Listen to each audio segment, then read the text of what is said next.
लोगोफोर आंनि चेनेलाव नोंथांमोन बयखौबो बरायबाय। दिनै आं मोनसे गोदान ब्लग लानानै फैदों।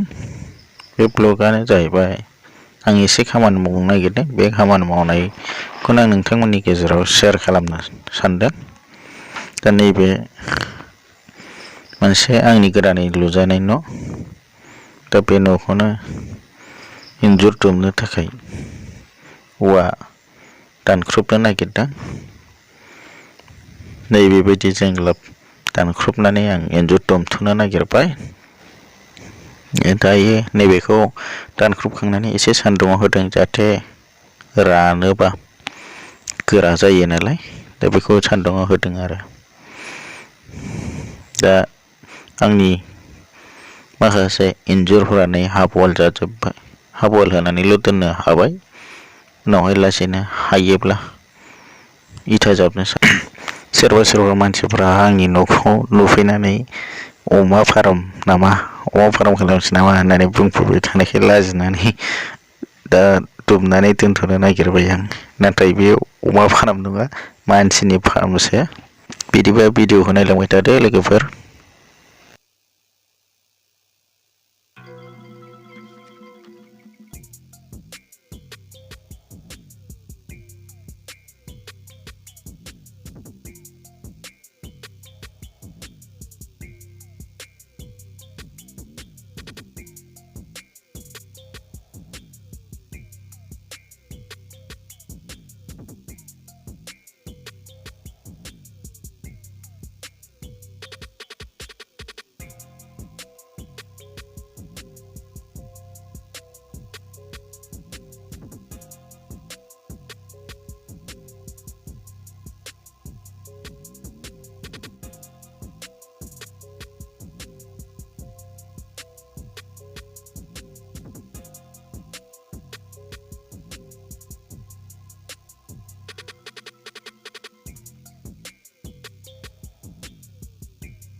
बायनाय भिडिअफोर औवा सैबाय थानायनि गाइखेर साहा गोमो नुलायलायनाय साहा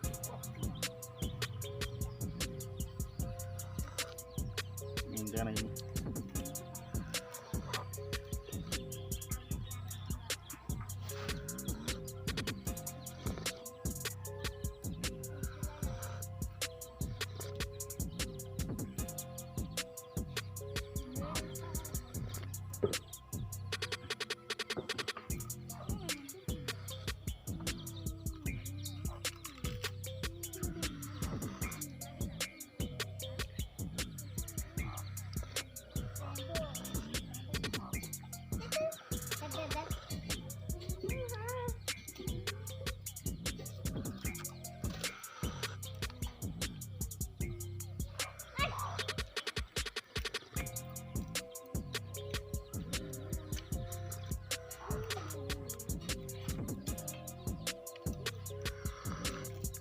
लुबैनाङा दै रायजोफोर